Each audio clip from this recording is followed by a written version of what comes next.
Donc Jean-Luc va faire l'exposé sur le merle noir. Alors, cela prend la suite, effectivement, du premier thème sur le merle que nous avons eu par Gabriel Becker il y a 7 ou 8 mois, hein, qui avait surtout axé sur les techniques d'élevage des merles, et il y avait juste une petite aparté sur les différentes couleurs qui pouvaient exister ou mutations.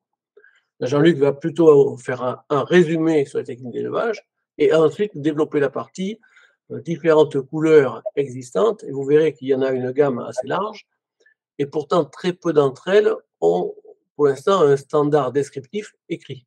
On voit qu'il y a un grand décalage entre le nombre de couleurs qui existent, avec peut-être parfois des difficultés à les identifier ou à les nommer, et celles qui sont actuellement reconnues à l'échelle internationale par la com et par conséquence aussi en France. On va être sur 4 couleurs peut-être reconnues, alors qu'il y en a plus du triple ou du quadruple. Voilà. Donc Jean-Luc, ça va être à toi de jouer quand Hervé va avoir réussi à repartager son écran. Ok, bonjour à toutes et bonjour à tous. Donc là, j'ai pris vraiment plaisir à faire cet exposé, puisque je suis vraiment concerné du fait que les élèves des merles ont en mutation et que je suis confronté donc à tout un tas d'interrogations concernant les couleurs, leur dénomination. Je travaille surtout en ce moment sur la génétique pour savoir qui est quoi, ce n'est pas évident. Voilà, donc les personnes qui m'ont un peu aidé, enfin qui m'ont aidé à l'élaboration de cet exposé sont Jean-Michel Etorf, David Vettez, qui est juge qui est MJ faune européenne maintenant, Jimmy Coraza, qui est de Belgique, et Maurice Vaes, qui est de Belgique aussi. Ces deux personnes de Belgique, donc, qui élèvent des merles et des moineaux depuis très très longtemps, plus de 30 ans, je crois. Voilà. Donc, on peut passer à la diapo suivante. Donc, en première partie, je voulais faire un rappel rappel général sur l'élevage des merles, qui concerne l'alimentation, la nidification, la ponte et l'incubation, les accouplements et le comportement, la nourriture pour les jeunes et le nourrissage à la main, le bagage et la sortie du nid, la mue et les changements de couleur et de forme chez les jeunes merles. Comme on verra, les jeunes vraiment en mutation, quelquefois changent de tout au tout de couleur, quoi. Nous verrons aussi la législation, la préparation du merle pour les concours, les classes UEF et les classes COM concernant le merle, la classification et les standards. Et nous parlerons brièvement aussi de la nouvelle commission technique Paléo-Grégory qui s'est créée dernièrement. Et nous verrons à quoi cette commission va servir, quoi. Voilà. Alors, tout d'abord, l'alimentation.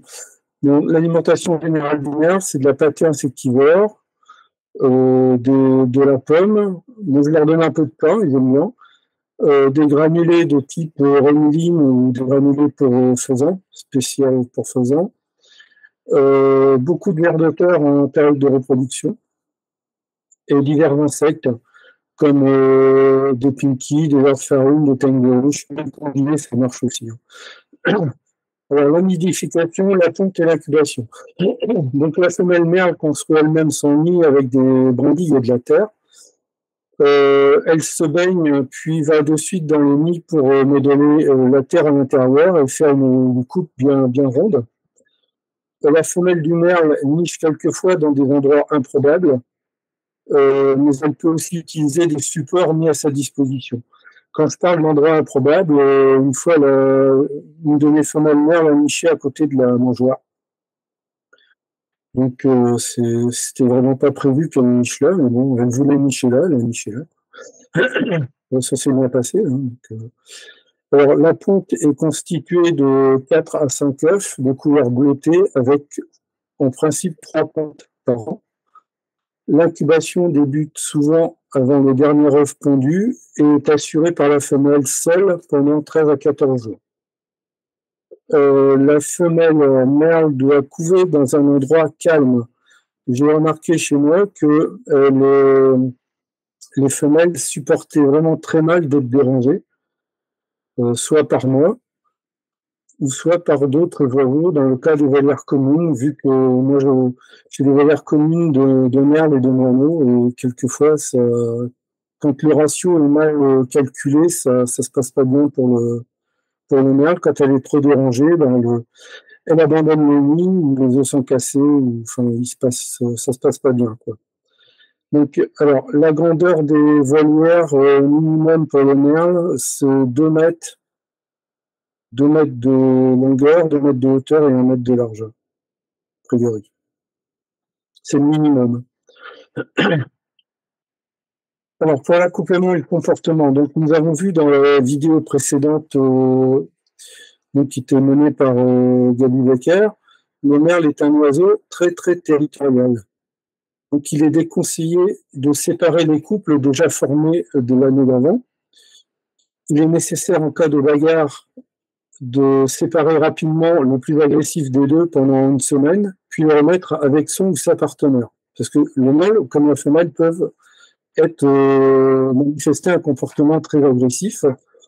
Et moi, j'ai essayé cette méthode-là l'année dernière et ça a bien marché, quoi. Donc, si on n'intervient pas rapidement, ça peut aller jusqu'à la mort d'un des deux. Donc, il est courant de perdre un des deux partenaires au printemps par manque de vigilance, de surveillance, parce qu'en ce moment, ils sont vraiment excités. Tous n'ont pas commencé à reproduire. J'ai trois femelles qui couvrent, mais sur 11 couples, hein, donc c'est pas beaucoup encore. Et donc l'agressivité, j'ai remarqué, disparaissait progressivement dès que la femelle était dans le nid. Alors, pour la nourriture des hommes et le nourrissage à la main, donc dès la naissance, il faut donner aux parents et à volonté des vers de terre. Ça, c'est important, vu que dans la nature, c'est leur nourriture première.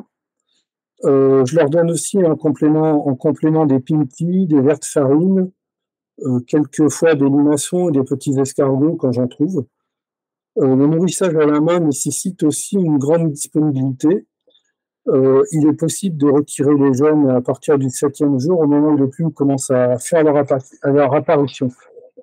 Il faut garder les jeunes au chaud en attendant une pousse des plumes qui leur permettent de combattre les températures plus basses. Et en ce qui me concerne, je préfère le nourrissage à la main, surtout pour les mutations assez rares. Ça évite les problèmes de... Quelquefois, il y a des problèmes avec les parents, quoi. Alors, donc, le bagage et la sortie du nid. Alors, le bagage peut être effectué à partir du 5e jour avec des bagues au diamètre, moi je bague en 4-5. Donc, je bague à 6 jours à peu près. Je sais que Gaby Becker, lui, bague en 4 et il bague beaucoup plus tôt, forcément. Bon, après, en 4-5, j'ai jamais eu de problème d'oiseaux qui se sont accrochés. Enfin, c'est le diamètre officiel en tout cas. Donc, la bague doit légèrement forcer au risque d'être tirée par la mère.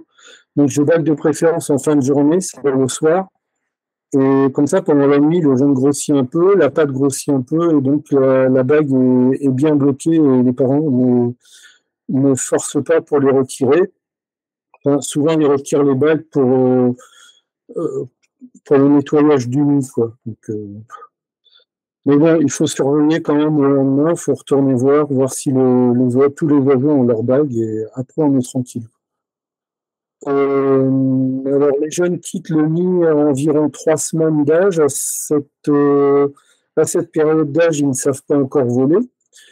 Donc, ils courent partout dans la volière. C'est là qu'il faudra faire attention, notamment à la baignoire. Ne pas mettre une baignoire trop importante, sinon ils risquent de se mouiller, de mourir de froid ou de se noyer. Alors, c'est surtout le père qui assure le nourrissage des hommes quand ils sont sortis du nid.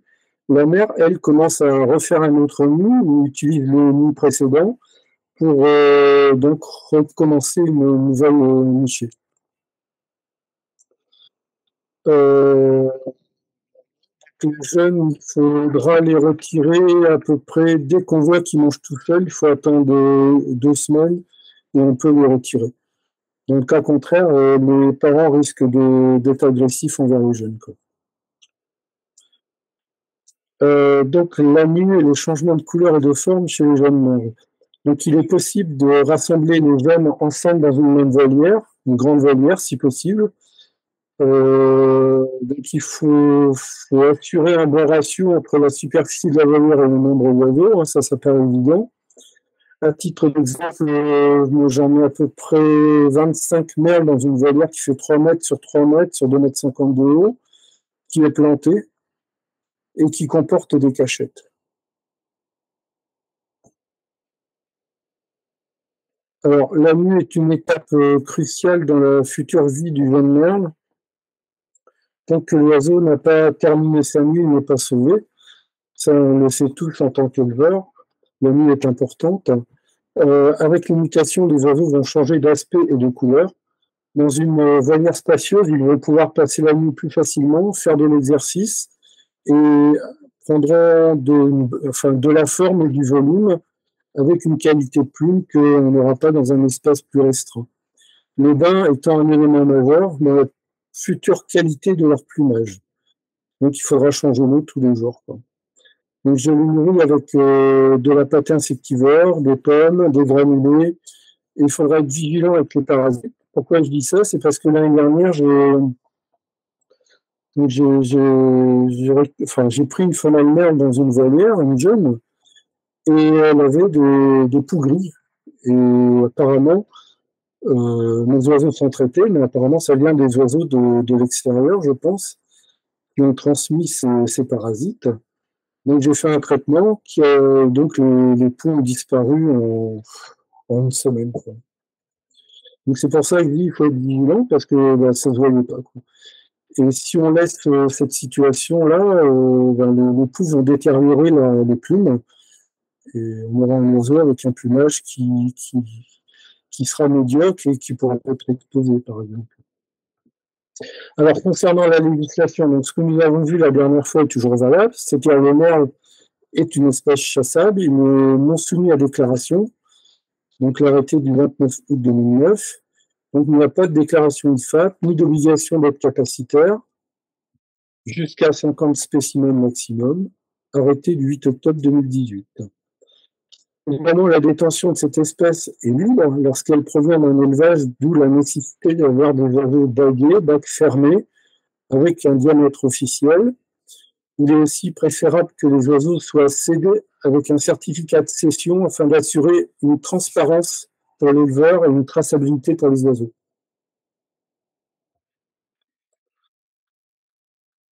Donc, la préparation du merle pour les concours. Donc, quand ils sont en volière, comme Gabi Becker l'avait dit la dernière fois, deviennent tout d'un coup très sauvages, enfin, un peu fous, quoi, comme même les oiseaux élevés à la main, hein, ça n'empêche pas. Et donc, ces oiseaux-là, c'est sûrement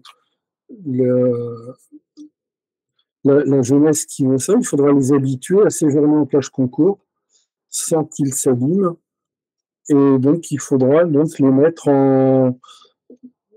leur faire des séjours en cage concours. Donc, la cage, une cage spécifique pour les oiseaux de cette taille-là, hein. Donc, l'entraînement permettra d'avoir des oiseaux qui vont se calmer progressivement, qui garderont un plumage correct, qui ne se blesseront pas, surtout au niveau de la base du bec, et qui seront aptes à être jugés. La durée du séjour dans la cage est variable. Donc, pour moi, je fais des séjours de 3 jours et je les remets en volière de façon à ce qu'ils déstressent un peu. Et après, je réitère l'opération. Et après, j'obtiens des oiseaux qui sont relativement calmes. Alors, la classification pour le merle, donc on verra ça dans la diapo suivante. Le standard pour le merle est en cours d'étude et sera mis à jour quand on sera d'accord sur les mutations et les noms pour les désigner. On verra qu'il y a... c'est pas évident, quoi. On n'est pas... Alors, on n'est pas beaucoup d'éleveurs, comme Jean-Paul l'a dit tout à l'heure, donc le travail sera un peu plus long pour déterminer les mutations et comment les nommer, quoi. Pour le standard, donc les merles qui sont dans le standard, il n'y a que 4, je crois, 4 mutations seulement. Donc ça va probablement changer, ça va évoluer, et c'est la raison aussi de cette intervention. Alors, concernant la nouvelle commission internationale paléoévolutique, en mémoire de Paolo Gogolutti qui voulait donc créer ça déjà du temps de son vivant. Donc cette nouvelle commission concernera tous les oiseaux qui n'ont pas de standard, donc les mutations qui sont en cours de discussion, les désignations tant nationales qu'internationales qui sont en cours grâce à la récente création de cette commission, et qui a pour vocation de regrouper les éleveurs de différents pays les plus expérimentés dans chaque domaine d'élevage. Donc il n'y a pas que les moines, il y a tous les oiseaux d'élevage. Tout le monde est regroupé par groupe et par vocation d'élevage. Voilà. Et donc il y aura une discussion qui sera faite pour établir des standards sur les nouvelles mutations. Donc les conclusions de toutes ces réflexions seront ensuite rédigées, proposées aux responsables ONG de la com, afin de créer de nouvelles classes et mettre à jour aussi les standards. Donc là, c'est les classes. Alors, il y a les classes UEF et les classes com. Alors, concernant les classes UEF, comme on voit, il n'y a pas beaucoup de choix. Quoi qu'il y a le merle brun, donc il y a le merle ancestral, le merle brun, le merle noir dilué, donc on va voir à quoi ça ressemble. Brun dilué et le merle noir, autre phénotype muté. Donc il y a quand même pas mal de choses à changer par rapport à ça. Et concernant la classification de la com, donc il y a le merle ancestral, le merle albinos satiné. Le satiné, on verra, c'est un oiseau qui est assez rare en mutation. Donc, et autre mutation, voilà. Donc, même pas le merle brun qui est pourtant courant, il ne figure pas, quoi. Il figure dans la grève musicienne, mais il ne figure pas dans le. Donc là, on peut passer à la diapo suivante. Voilà. Donc, comme je disais tout à l'heure, à ce jour, 4 standards seulement existent pour la mutation du merle noir. Donc, le pastel en mâle et femelle. Alors, on va voir si c'est vraiment pastel qu'il faut. Si vraiment le nom pastel est correct. On verra pourquoi. Les Ino, ex-albinos, donc ça, c'est un oiseau qui est assez rare. Et le blanc, qui est aussi rare. Donc, il n'y a même pas le merle brun pour l'instant. Donc, on va travailler pour qu'il y soit. Donc, la vocation de cette présentation, comme je le disais tout à l'heure, est de simplement présenter un état des lieux des merles en mutation. Alors, la diapo suivante, la diapo suivante m'a été remise par David Vettez.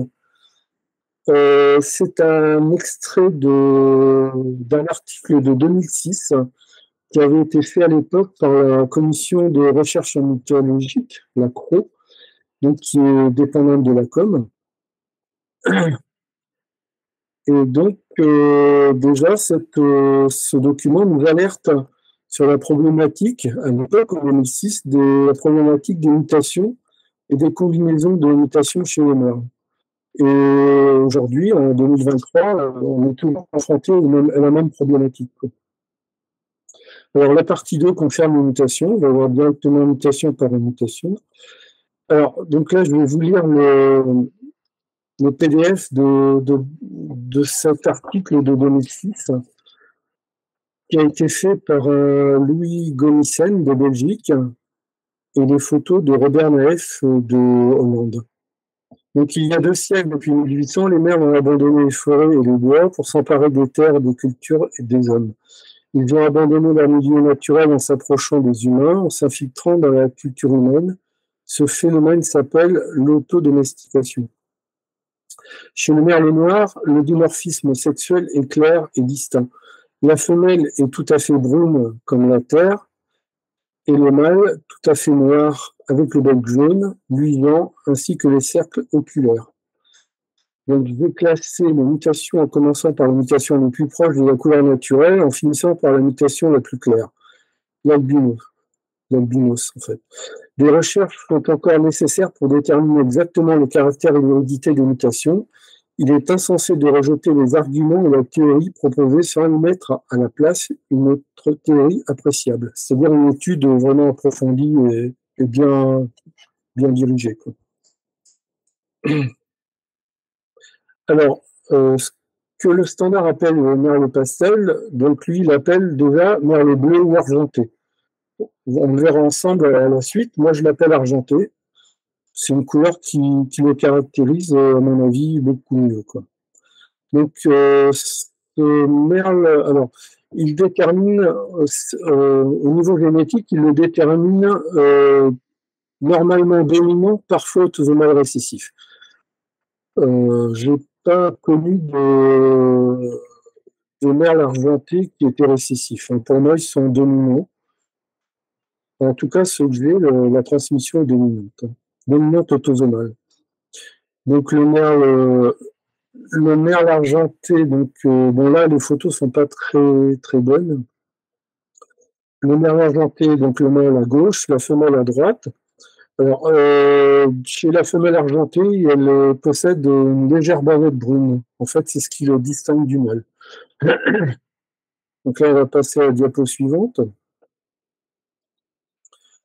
Alors, le merle brun foncé ou couleur anthracite. Alors, chez le brun, le merle est vraiment chocolat, enfin brun très foncé, quoi. Alors, est-ce qu'il voulait dire,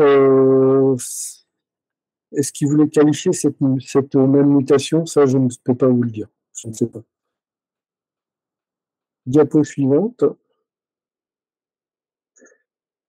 Alors, d'autres mutations, le perlé, donc l'hérédité autosomale récessive. Bon, c'est à voir, je ne sais pas trop. J'en ai qui ressemblent un peu à ça, mais je ne peux pas dire. Le merle brun, mâle et femelle, donc ça, c'est hérédité liée au sexe. Donc, comme je disais tout à l'heure, le mâle brun, la couleur du brun chez le mâle est vraiment très très foncée, quoi. Très brun chocolat, alors que la femelle est beaucoup plus claire. Voilà, diapo suivante. Le merle brun aux yeux rouges, donc ça je ne connais pas. Hérédité autosomale récessive. Et le merle panaché, donc tout le monde le connaît celui-ci pour l'avoir vu dans la nature déjà. Et donc, l'hérédité de cette mutation est récessive pour moi. Sachant qu'en accouplant panaché sur panaché, à force d'accoupler le plus panaché possible, on obtient des oiseaux qui sont un plumage presque blanc, quoi. Aux yeux noirs.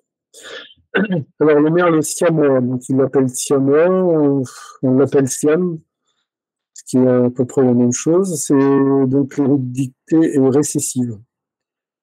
Donc, j'en ai eu un l'année dernière qui est mort, mais qui, avant de mourir, il avait quand même reproduit. Donc, j'ai eu 4 jeunes porteurs. Donc, je ne sais pas ce que ça va donner cette année.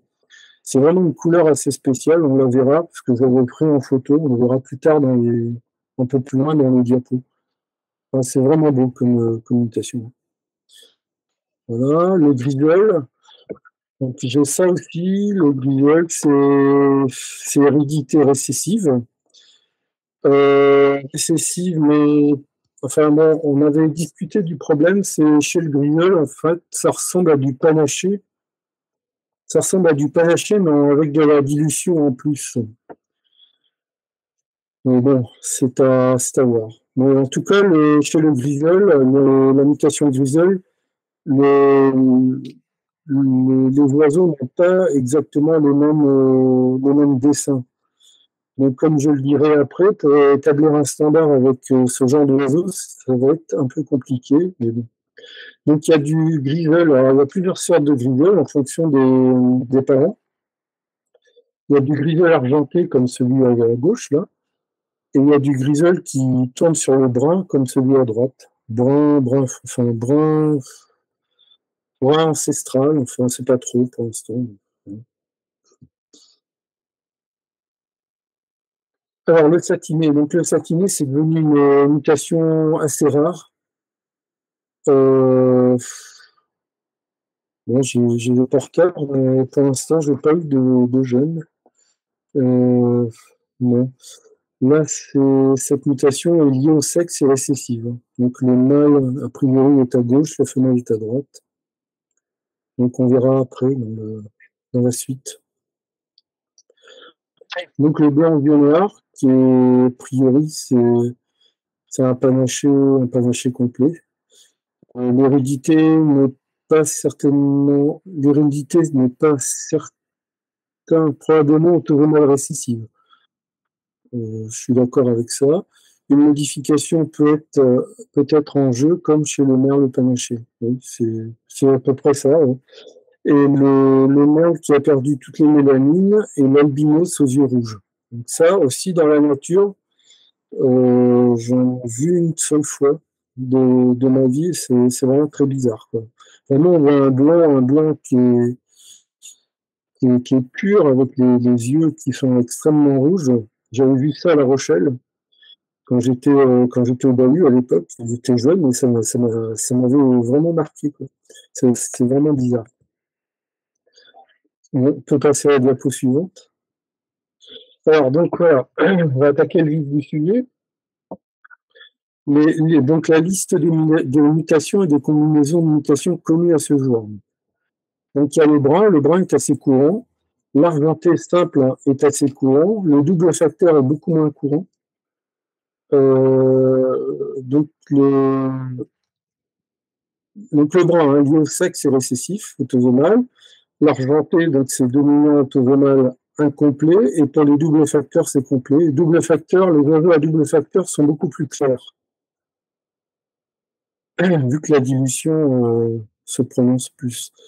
L'ancestral dilué simple facteur.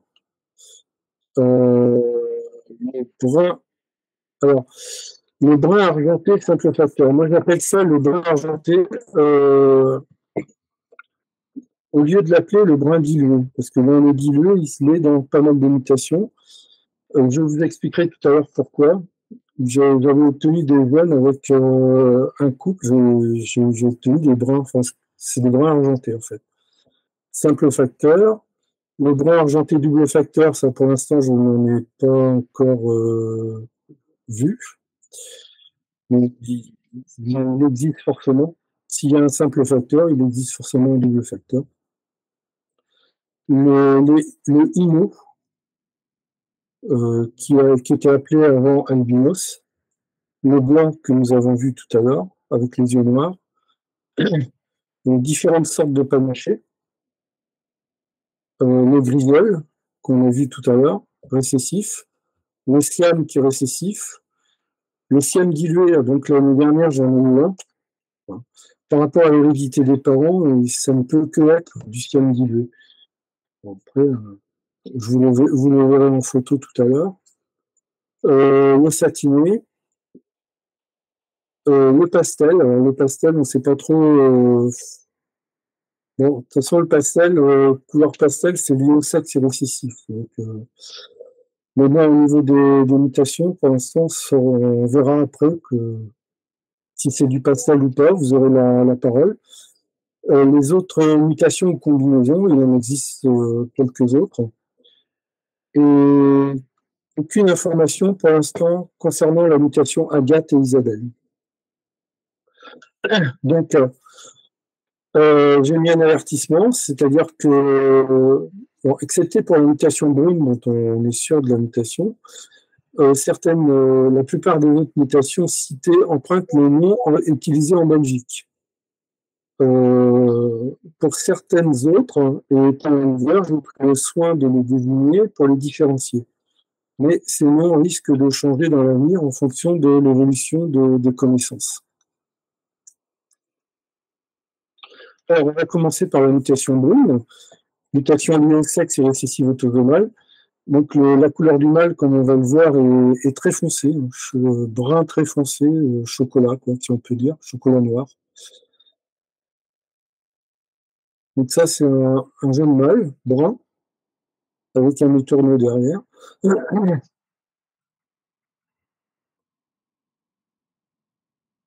Alors, cette photo-là, donc cet oiseau n'est pas à moi, c'est une photo de Joss, on appelle Joss en Belgique. Donc c'est un mâle brun, très bien pris en photo. Vous voyez la couleur qui est brun, quand même très foncé, avec au niveau des rémiges, les plumes sont beaucoup plus claires.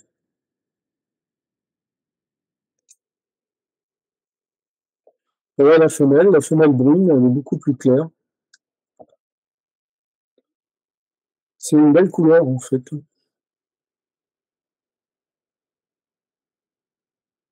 Donc ça, c'est une femelle de chez moi. Et là, on voit la tête d'un grisole, d'un jeune grisole. Donc ça, c'est merle brun et lit.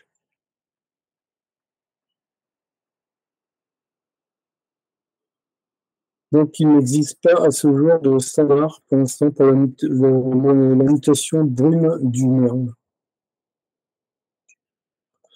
Alors, maintenant, on va voir l'argenté. Donc, ce que j'appelle l'argenté, qui, dans le standard, est appelé pastel, qui existe en simple facteur et en double facteur.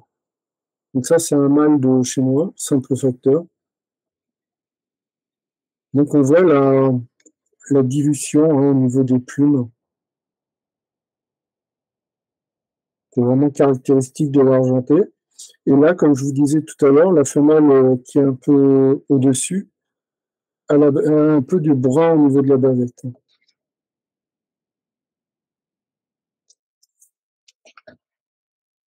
Donc ça, cette photo n'est pas à moi, c'est une photo de René Coraza, le frère de Guigny. C'est de l'argenté, mais après, combiné avec quoi, je ne sais pas. C'est pour ça qu'il y a vraiment un gros travail de recherche sur les mutations du merle pour clarifier tout ça, quoi.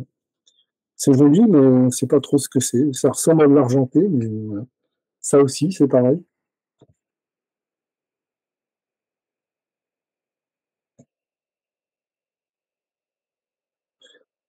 Alors, que dit le standard au sujet de cette mutation? Donc,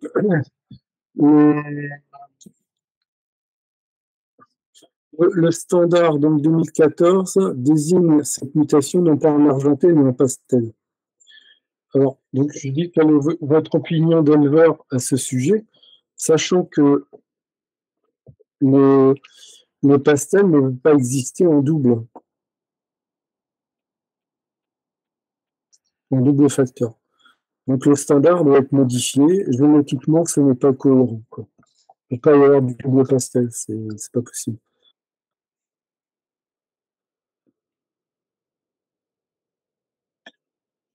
Alors, le standard du merle noir en mutation pastel, donc la tête grise légèrement, enfin pastel ou argenté, ce que j'appelle l'argenté, grise légèrement striée, le dos gris argenté avec un liseré foncé sur les couvertures et de légères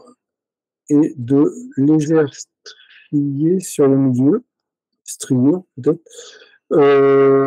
Le gorge de la poitrine gris argenté avec de légères stries interrompues. Les flancs gris argenté avec un dessin en forme de goutte. Les ailes rémiges primaires gris foncé avec une barre alaire gris clair. Les jeunes oiseaux ont des scapulaires foncés. En fait, chez les argentés, quand ils naissent au départ, on a l'impression que c'est de l'ancestral, mais ils ont les ailes grises, en fait. C'est vraiment bizarre. Et quand ils muent, ils changent complètement de couleur, en fait. le croupion gris argenté avec un livret foncé sur la couverture, la queue gris foncé, plus claire que les rémiges primaires, les yeux brun foncé avec cercle oculaire jaunâtre, le bec jaune-orange chez l'adulte, les doigts, les pattes et les ongles sont bruns. Alors, chez la femelle, la tête gris très foncé avec un léger pigment et giseré, le dos, la gorge et la poitrine gris foncé légèrement strié, les flancs, le ventre gris foncé avec un dessin en forme de gouttelette, les ailes sont gris foncé, les jeunes oiseaux ont des scapulaires encore plus foncés, donc comme j'ai dit tout à l'heure, le croupion gris foncé légèrement strié, la queue gris très foncé, les yeux brun foncé avec un cercle oculaire orange, le bec brun foncé à base orangée, les pattes, les doigts et les ongles sont bruns.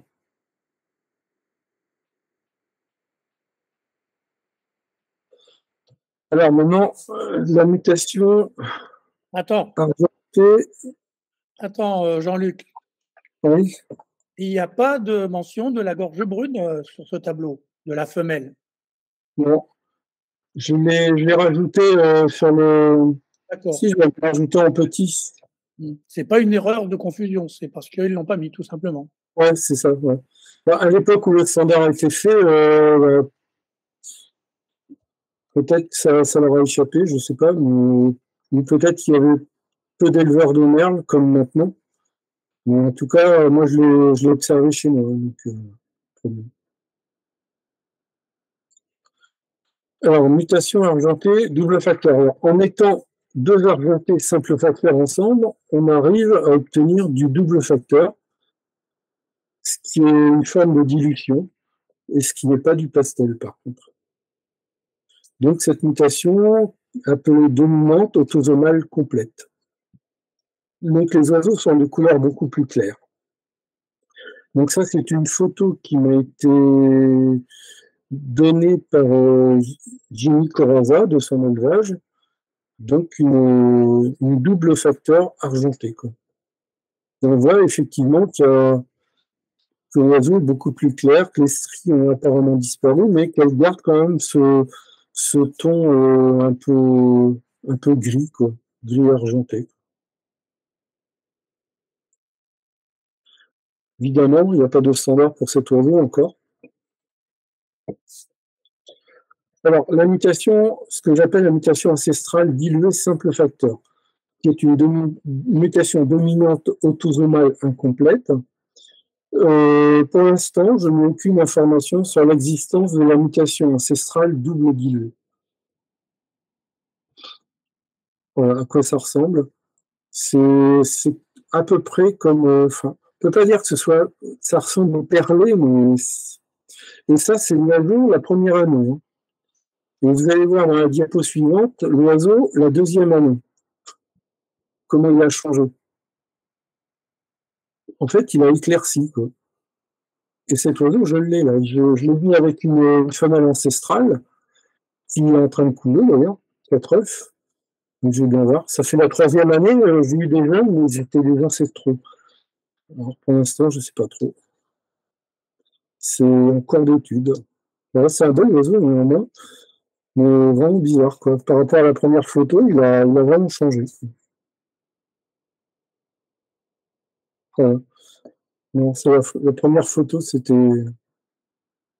avant. Ouais, c'est bon. Oui. Là, on dirait qu'il est légèrement perlé et après, il change, quoi. Il devient dilué, en fait. Ouais.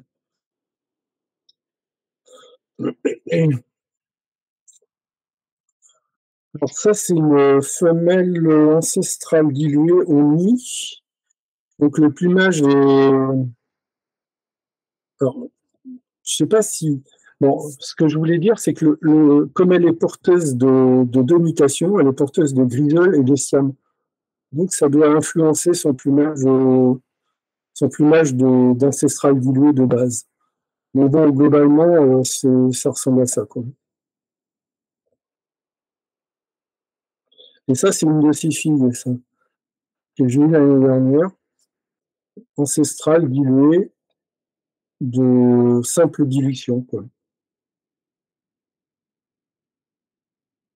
Voilà, ça c'est le même oiseau, pris sous un angle différent.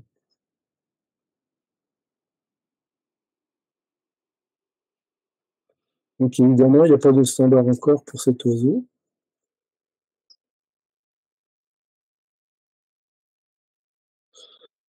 Alors, mutation brun argenté, ce que j'appelais avant brun dilué, je l'appelle maintenant brun argenté. Pour moi, c'est beaucoup plus correct de l'appeler comme ça. Alors, c'est une combinaison du facteur brun lié au sexe et récessif avec le facteur argenté qui est dominant autosomal incomplet. Alors, le brun argenté double facteur, pour l'instant, je n'en ai pas encore vu. Mais apparemment, ça risque d'apparaître, mais bon, il faut les élever pour aussi apprendre à les connaître. Alors ça, c'est une femelle qu'on croirait blanche, mais qui est en fait une brune argentée, qui est mise avec deux jeunes bruns. Cette femelle, elle a été accouplée avec un mâle ancestral porteur de brun. L'année dernière, j'ai obtenu donc de cette femelle, j'ai obtenu de l'ancestral, j'ai obtenu du brun en femelle et j'ai obtenu du brun argenté en mâle. Et de l'argenté. Et j'ai obtenu une argentée. C'est pour ça que le nom de brun dilué, je l'ai changé en brun argenté. Donc ça, c'est un de ces jeunes. Brun argenté, au départ, ils sont comme ça. Vous voyez, on voit bien le brun avec les ailes diluées. Et chez l'argenté pur, disons, à la place du brun, c'est du noir. Par contre, les ailes ne changent pas. Et après, c'est l'argenté, il devient complètement gris. Et chez cet oiseau-là, chez cet oiseau brun argenté, on va voir comment il devient extrêmement clair, il change. Bon, ça, c'est un jeune uni, c'est le même jeune uni, avec de l'ancestral de la femelle brune diluée d'avant. Voilà, le brun argenté, il devient comme ça. Avec légèrement dilué gris sur le dos, les ailes blanches, les rémiges un peu grises. Donc on va voir, mais ça c'est une photo d'Alberto Andrea, donc ce n'est pas un de mes oiseaux, mais on va voir dans ceux que j'ai obtenus, la diapo suivante. Donc ça c'est la mère, c'est brune argentée femelle. Voilà. Donc ça c'est un de ses fils. Vous voyez comment il est comme la photo d'où la personne tenait l'oiseau à la main. Il est gris là, gris sur le dos. Les ailes sont un peu plus grises par contre que l'oiseau de tout à l'heure. Donc ça, c'est issu d'une femelle brune argentée et d'un mâle ancestral porteur de brun. Donc j'en ai obtenu deux mâles l'année dernière comme ça. Donc un que j'ai mis avec une femelle brune et l'autre que j'ai mis avec une femelle ancestrale pure. Pour essayer de voir ce qu'ils font, s'ils veulent bien reproduire, parce que chez une mère, c'est pas parce que j'ai 11 couples de mères que je vais sortir une centaine de mères. Hein. C'est plus compliqué que ça, quoi. Donc, pas de standard pour cet oiseau pour le moment. Alors, un petit rappel de génétique chez le merle noir. Alors, le mâle argenté avec une femelle ancestrale, ça donne 50% d'argenté et 50% d'ancestral. L'argenté étant dominant et l'ancestral, c'est dominant aussi. Voilà. Mâle ancestral porteur de brun fois femelle brune argentée. Donc, c'est l'accouplement que je vous ai cité tout à l'heure. Donc, on obtient mâles et femelles ancestraux dont les mâles seront porteurs de brun, mâles et femelles argentés dont les mâles seront porteurs de brun, et mâles et femelles brun argentés et mâles et femelles bruns. Donc j'ai obtenu effectivement du brun, mais qu'un femelle pour l'instant, pas un mâle. Alors, le mâle brun argenté avec une femelle brune. Donc ça vous donnera des mâles et des femelles brunes, des mâles et des femelles bruns et brun argenté. Le mâle brun argenté avec une femelle argentée. Vous obtiendrez des mâles ancestraux homozygotes et hétérozygotes en 25% porteurs de brun, des argentés homozygotes et hétérozygotes 50% porteurs de brun, du double argenté homozygote et hétérozygote porteurs de brun. Et des femelles brunes, à peu près 25%, brune argentée 50% et double argentée 25%. Parce que l'argenté, comme on l'a vu tout à l'heure, est dominant. Donc, simple facteur sur simple facteur, on obtient du double facteur. Donc, mâle argenté porteur de brun avec femelle argentée, ça vous donnera des mâles ancestraux homozygotes et hétérozygotes à 25% porteurs de brun, argenté homozygote et hétérozygote porteurs de brun 25%, femelle brune 25%, ancestrale 25%, brune argentée 25% et argentée 25%.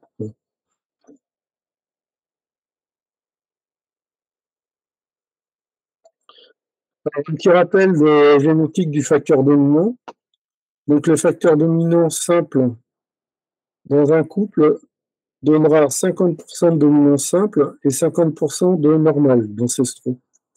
L'accouplement de deux dominants simples facteurs vous donnera 25% de dominants double facteur, ce qu'on appelle double argenté. Les oiseaux ont un plumage plus dilué, donc plus clair. 50% de dominants simples facteurs et 25% d'ancestraux. L'accouplement d'un double facteur fois ancestral vous donnera 100% de simple facteur. Pour les éleveurs, par exemple, de terrain des zones, c'est à peu près la même génétique. Et ça a été la même problématique parce que sur le terrain des zones, si je puis me permettre, c'est pendant plus d'une dizaine d'années, on appelait le brun pastel, on appelait l'Isabelle qui est en fait maintenant du brun pastel, dont on est sûr, et on appelait l'agate qui est en fait du pastel. Même si maintenant l'agate, le vrai agate existe, et le vrai Isabelle existe aussi. Donc il y a eu aussi un problème de dénomination, quoique avec le terrain, ce qui est beaucoup plus simple, c'est qu'on peut accoupler ça avec du canari, et donc être beaucoup plus sûr des résultats, c'est beaucoup plus rapide que par exemple avec le merle ou le mono domestique. Alors, à noter qu'il n'existe pas de porteur du facteur dominant. Le facteur dominant simple ou double facteur peut se combiner avec les autres mutations. L'argenté et le dilué sont des facteurs dominants. Les facteurs dominants autosomaux, car on peut avoir des facteurs dominants sur d'autres facteurs non fixés sur les autosomes, c'est-à-dire sur les chromosomes non sexuels.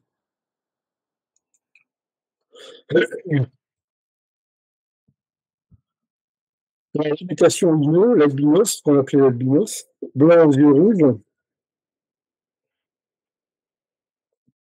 qui est relativement rare en élevage, et probablement difficile aussi à élever. Quand on a des yeux rouges dans un nid, pour les gens qui élèvent par exemple des génésiciennes satinées, c'est un peu compliqué, quoi. Quelquefois, les parents nourrissent ceux qui ont les yeux foncés, mais pas ceux qui ont les yeux clairs, rouges. Alors, le standard du merle albinos, il est assez simple. Il y a du blanc partout, donc le corps blanc légèrement coloré, les ailes blanches, la queue blanche, les yeux rouges, avec les cercles oculaires jaunâtres, le bec jaune, les doigts et les pattes couleur chair et les ongles couleur chair, blanc.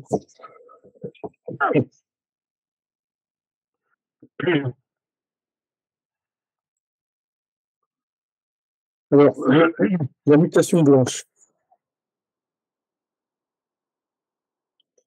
Donc la mutation blanche, c'est du blanc aux yeux noirs, probablement du panaché complet. Donc c'est un bel oiseau aussi, hein, qui est tout blanc, sauf qu'il a les yeux noirs.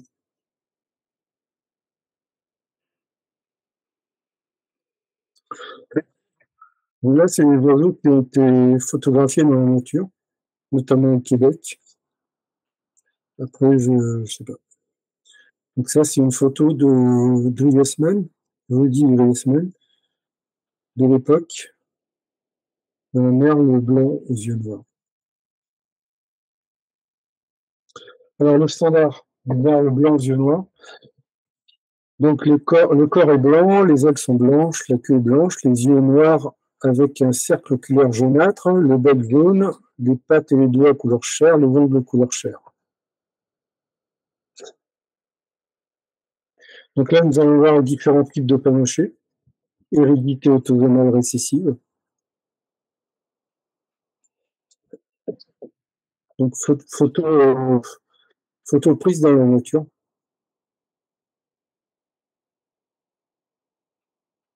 Donc là, on voit que le panachage est complètement différent. Les zones ne sont pas définies. C'est un peu en fait comme le grisole, on verra après, comme le grisole, sauf que le noir qu'on voit sur cette photo est beaucoup plus dilué chez le grisole. On ne sait pas trop encore comment le grisole a été obtenu. Je n'ai pas réussi encore à le savoir. Donc voilà, on parle du alors le grisole, c'est une mutation récessive autosomale. Alors cette mutation se combine avec les autres mutations, sachant que le grisole semble être issu de dilués. Il a été observé que plus l'oiseau vieillit et plus son plumage devient clair. Effectivement, j'ai un mâle depuis 4 ans et il est beaucoup plus clair quand je l'ai obtenu au niveau du plumage. Le dessin du grisole peut varier d'un individu à l'autre. Il va donc être difficile d'établir un standard pour cette variété.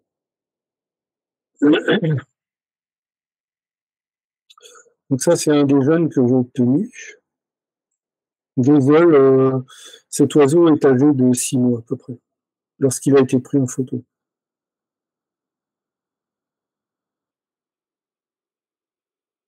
Voilà, ça c'est un grisole de Michelson.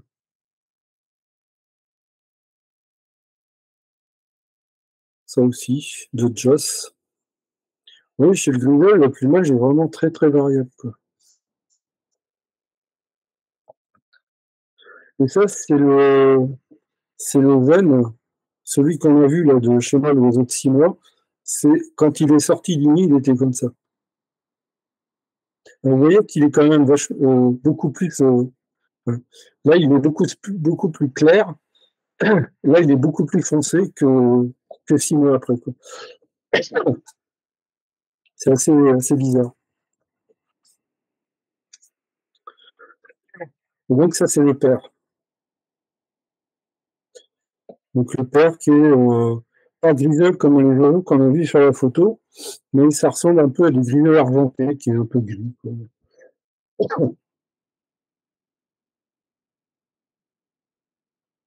Ça, c'est une autre forme de grisole.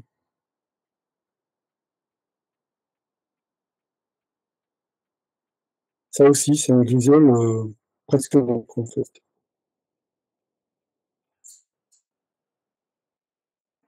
Donc, pas de standard pour cet oiseau pour l'instant. Alors, le siam, récessif autosomal. Donc, ça, c'est un siam en concours, en exposition. Donc cet oiseau n'est pas un mot. Celui-ci est né chez moi. Et vous voyez les couleurs, comment elles sont vraiment étranges. Le bout des tectrices est brun très foncé. La tête est un peu capuchon noir. Les yeux sont pas rouges, parce que là, c'est dû à la photo. Mais ils sont bruns, quoi. Ils sont pas noirs non plus, hein. Ils sont bruns, quoi.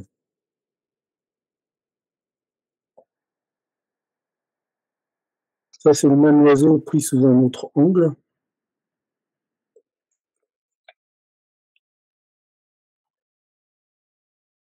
Alors, cette mutation fait penser à une race de poules, le Pékin bobtail.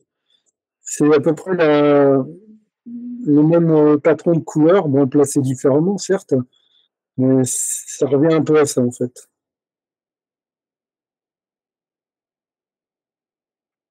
Donc, pas de standard pour le Siam.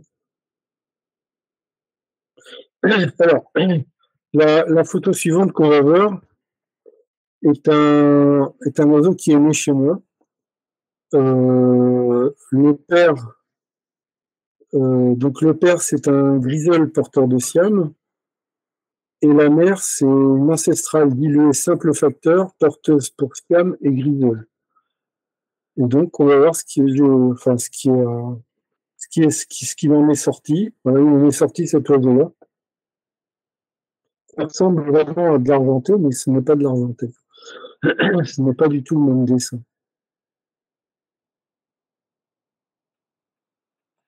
Voilà. Donc là, on voit légèrement la tête, le capuchon de la tête, qui est un peu plus foncé que le corps.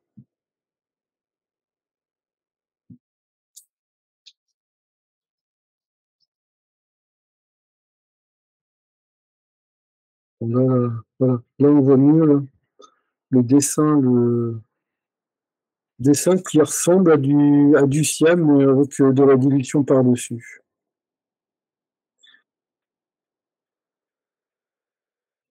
Par rapport à la génétique, c'est fortement probable que ce soit ça, mais c'est pas certain.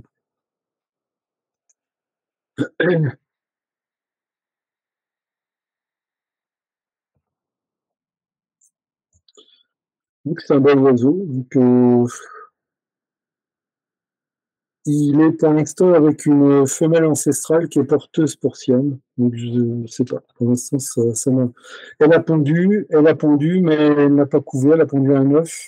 Elle a laissé tomber. Donc l'œuf, je l'ai mis en couveuse. Ce qui est relativement fréquent chez les jeunes femelles. Ils ont un comportement un peu inconstant, quoi, la première année en tout cas.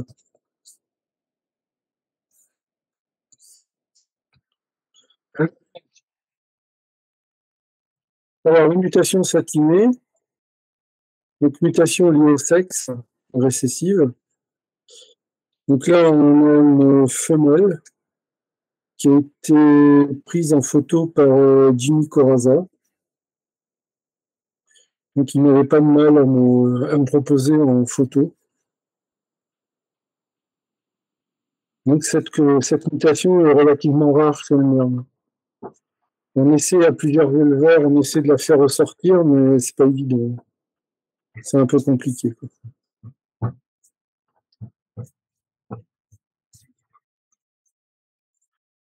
C'est un bel oiseau, normalement. Mutation pure pastel avec un point d'interrogation. Donc c'est un oiseau une photo de René Coraza, le frère de Jimmy. C'est vraiment bizarre comme répartition de couleurs.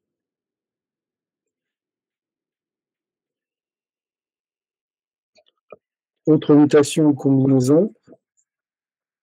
La diapo suivante montre une femelle de merle dont la couleur s'apparente au brun. C'est une photo de la nature, hein. C'est probable qu'il s'agisse d'une femelle brune. Quand vous laissez des oiseaux en mutation brune, que vous les laissez trop au soleil, le brun s'éclaircit au soleil. quand vous avez des oiseaux en mutation brune et que vous voulez les mettre en concours, ne les mettez jamais au soleil, quoi.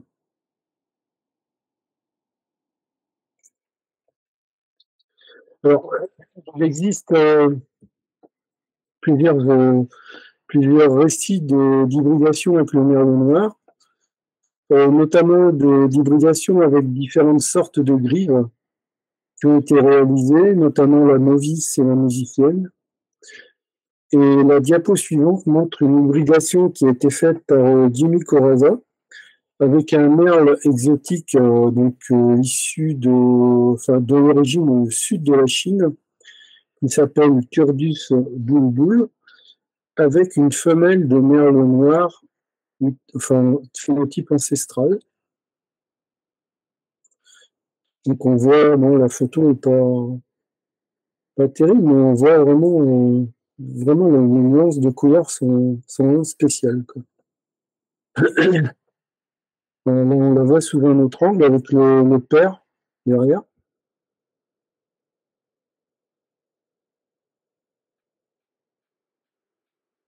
Et on la voit sous un autre angle aussi.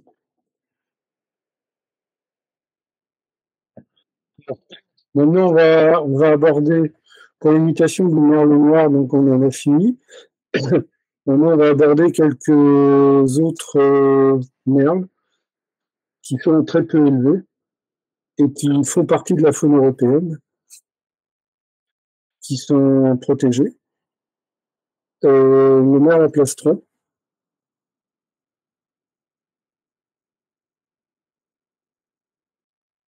Donc ça, c'est une photo d'Internet de Wikipédia, je crois, qui caractérise donc les différentes phases chez le mâle. Le mâle en plumage juvénile à gauche, le mâle en plumage nuptial à droite, avec la barre blanche, et la femelle au-dessus.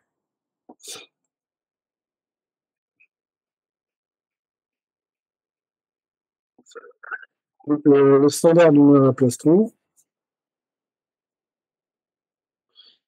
Donc là, nous allons voir le standard. Voilà, quoi. Je ne vais pas vous lire tout le standard du merle à plastron, sauf que dans la remarque, le noir est remplacé par un brun sombre. Le dessin de poitrail est crème grisâtre, le caillage est plus nettement marqué sur le dos et les flancs, la gorge est crème grisâtre moustée de brun sombre. Ça doit être pour la femelle. Alors, merle exotique, il y en a très peu, en Europe. Turdus bulbul, qui est originaire du sud de la Chine.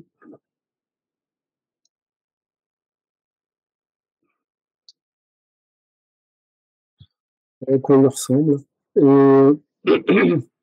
bon, Jimmy Corazza, on a deux couples, mais pour l'instant, il n'y a pas eu à part une hybridation, il n'y a pas du tout eu de reproduction en pur, quoi. Apparemment, c'est une espèce qui est assez difficile à reproduire. Voilà. Donc, aucune information pour l'instant sur la mutation Agathe ou Isabelle du merle noir, qui forcément peut exister. Vu que le brun existe, il n'y a aucune raison que l'Agathe n'existe pas, et donc forcément l'Isabelle aussi. Donc ça, c'est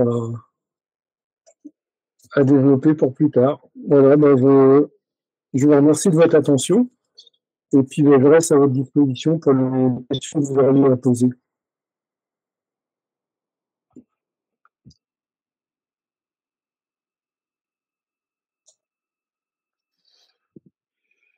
J'ai une question. Alors moi, je suis complètement novice, hein, je n'élève pas de bec droit. À un certain moment, les panachés, est-ce que les panachés et les leuciques, c'est la même chose? C'est le même type d'anomalie de dessin? Le cycle, c'est panaché, c'est blanc, blanc, blanc et brun, quoi. Le cycle, c'est un oiseau qui est beaucoup plus clair. C'est issu de panaché aussi, ouais.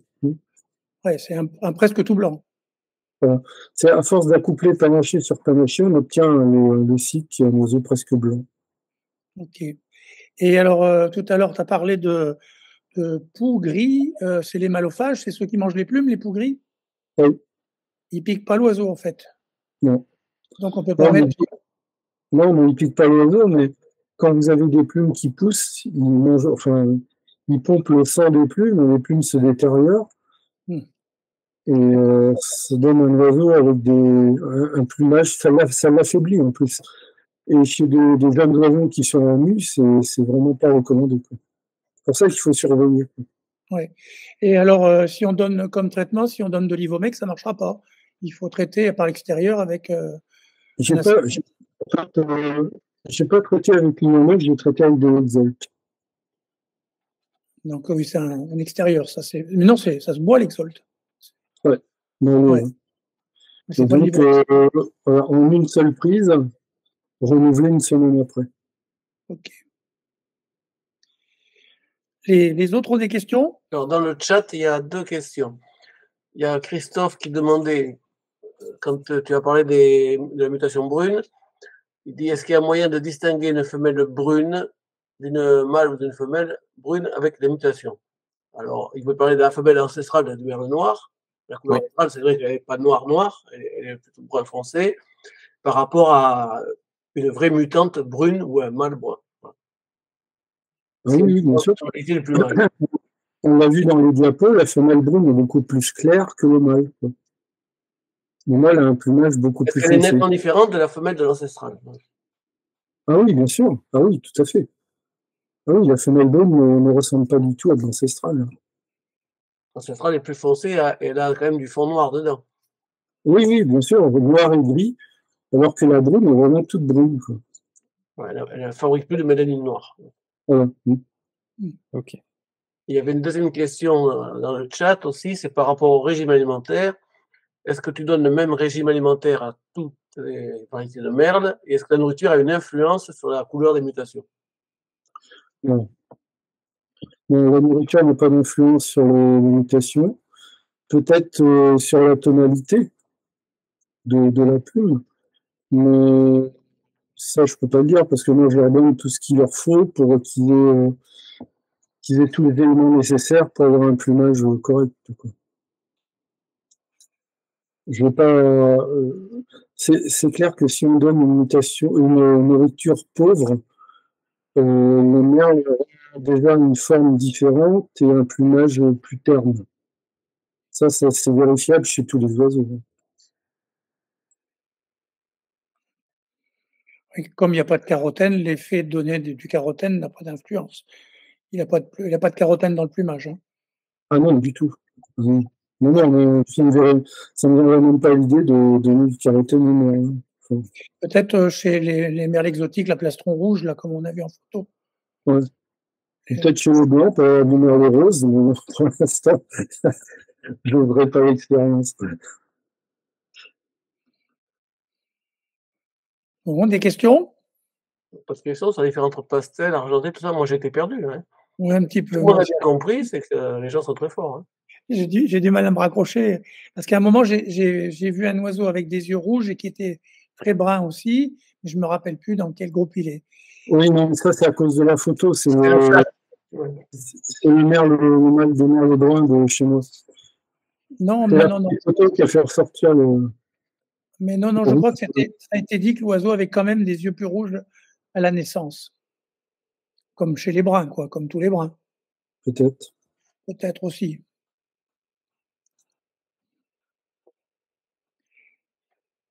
Ce que je trouve bizarre, je compare avec les perruches ondulées.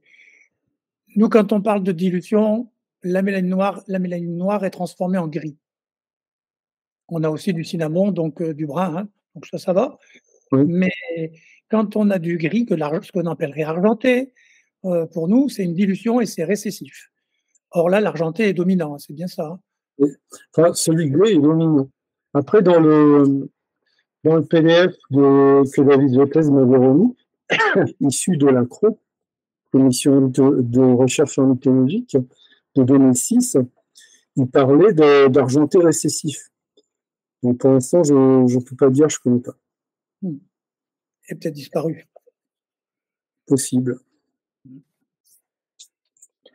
On parle d'une communauté de combien d'éleveurs à peu près? C'est assez pauvre. En France, à part de Gaby Becker, qui apparemment élève bien les merles, quelques autres personnes peut-être, juste quelques couples comme ça, mais je peux pas dire en fait. Je peux pas dire. À mon avis, c'est assez pauvre. C'est comme avec l'élevage du moineau, il y a très très peu d'éleveurs. En fait. Parce qu'il y a une variété de mutations. Ouais, c'est impressionnant. Ouais. Impressionnante. Ouais. Alors que chez le canari, on voit que certaines mutations on arrive à dater dans les années 40, dans les années 50, dans les années 70, même récemment. Et là, j'ai l'impression qu'il y a sur peu d'éleveurs, il y a un nombre de mutations qui sont sorties. Enfin, ça, et avec peu de couples au final. Mutations, et en fait, surtout en Belgique, c'est la course à celui qui sortira la mutation la plus bizarre, en fait. Enfin, chez certaines personnes. Mais bon, ça a l'avantage de faire sortir des nouvelles couleurs, mais quand on ne sait pas ce que c'est un peu compliqué, quoi. C'est pour ça qu'il faudrait. Et puis bon, chez le merle, on a tellement peu d'éleveurs, contrairement chez le canari, que ça va être compliqué de. On pourra clarifier certaines mutations, mais pas tout pas tout rapidement, ça c'est sûr. Faudra quand même qu'il y ait dans la commission des gens, des étrangers, italiens, autres, qui soient accros à l'élevage du merle pour pouvoir clarifier certaines mutations, quoi. Donc c'est en cours, c'est en cours.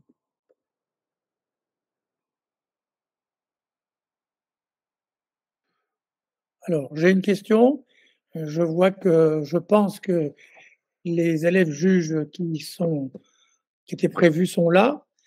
Est-ce que au Maghreb, il y a beaucoup d'élevage de merles? Est-ce que c'est un oiseau commun ou pas? Je ne sais pas, je ne peux pas vous dire. En tout cas, bienvenue à eux. Je profite pour leur souhaiter la bienvenue. Merci d'être là.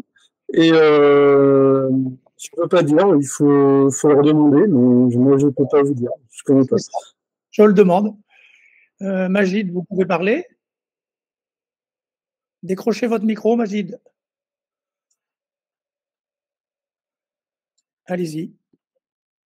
Bonsoir à tous. Je suis très ravi d'être avec vous.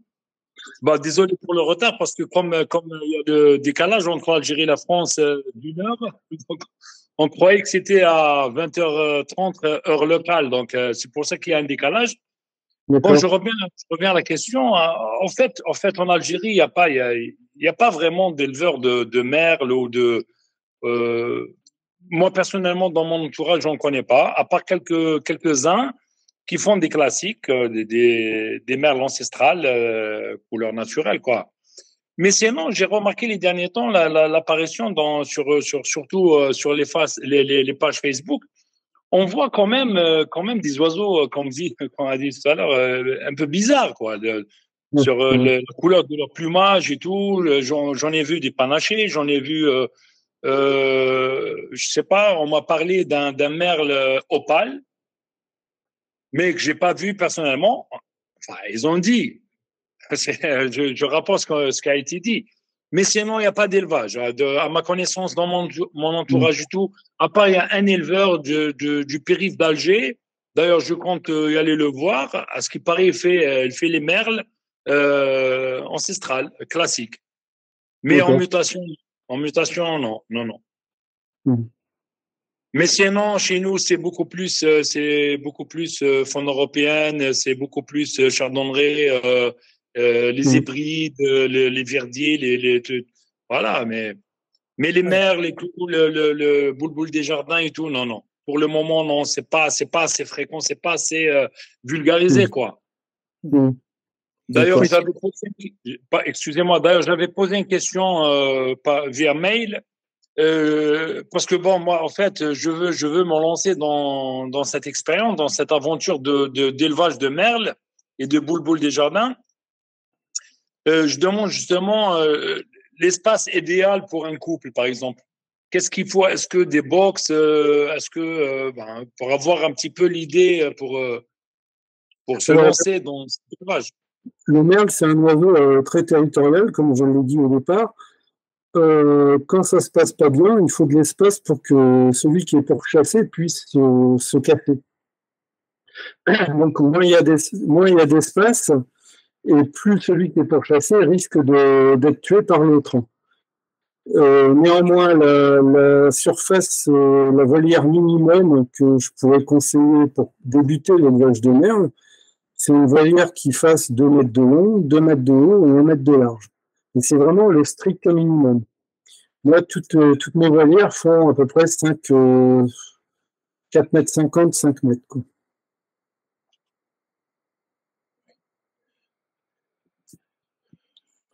Je recherchais dans le montage l'endroit où on en parlait, mais c'est que 2 lignes dans le texte. Donc, ouais.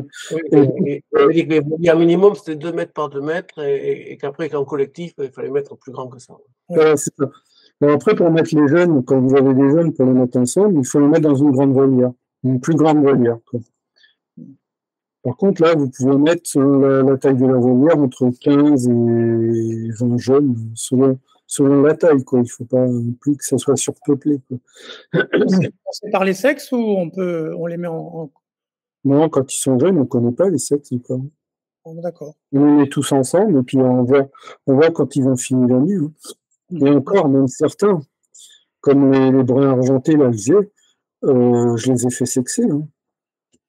Ah oui, les becs sont jaunes chez les femelles. Tout ce qui est mutation un peu spéciale, je leur prélève des plumes et je les fais sexer déjà de base. C'est impossible de savoir, sinon c'est... Parce que le merle chante que quand il est adulte. Quand il est jeune, il ne fait pas d'essai. Et les femelles chantent jeunes. Si. C'est comme les grives, en fait, comme les musiciennes. Mais quand ils sont jeunes, surtout les mâles, ils commencent à gazouiller un peu, quoi. Mais bon, il faut être là pour le voir. Hein.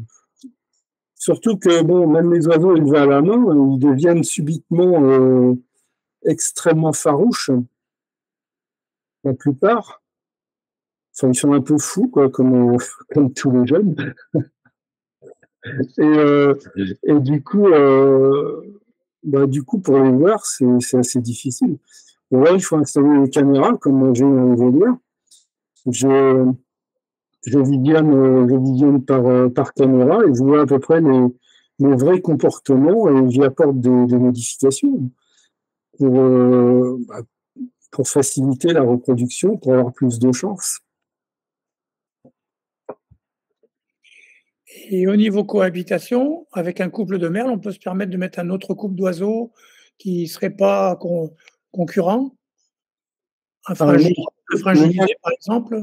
Alors, le merle est territorial. La majorité, dans mes volières, il y a aussi des moineaux. On évite de mettre trop de moineaux par volière des merles. Parce que le merle, quand il niche, la femelle, elle doit être tranquille. Faut pas qu'elle soit dérangée. Sinon, elle risque de tout abandonner.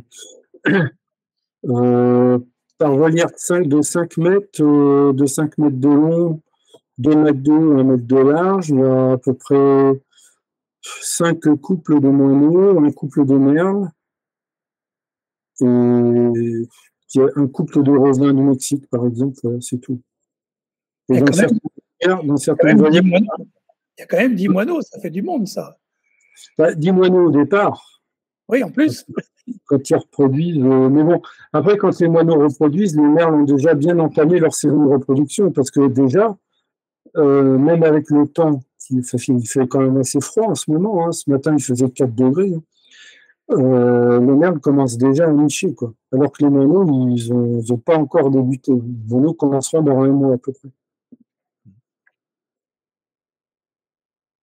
Et Et ce qui s'est passé l'année dernière, c'est ce qui m'était jamais arrivé, c'est que j'ai une femelle de merle qui a été tuée par un étourneau. Alors que c'était jamais arrivé. Alors que la plupart du temps, les merles chassent les étourneaux, quoi. C'est eux qui ont le dessus. Mais là, je sais pas ce qui s'est passé. L'étourneau ne l'a pas tuée, mais elle est morte 4 jours après. Et elle avait 4 jeunes. 4 jeunes issus du mâle Siam que vous avez vu en photo tout à l'heure. Les 4 jeunes étaient juste un peu plumés. Donc, je les ai nourris à la main. Et de ces 4 jeunes, j'ai eu 2 mâles et 2 femelles. Et d'ailleurs, les 2 femelles ont commencé à pondre. Donc, c'est des oiseaux assez intéressants, notamment les mâles qui sont porteurs de Siam, de brun, parce que la femelle était brune, la mère était brune, et possible de visuel, avec leur sœur qui est porteur Siam est possible visuel. Donc, c'est des oiseaux assez intéressants. Et on ne peut pas mettre en adoption dans un autre couple les jeunes. Non, ça ne se fait pas, ça. Non, sauf même les œufs, des fois, ça ne marche pas. Même les œufs, ça ne marche pas.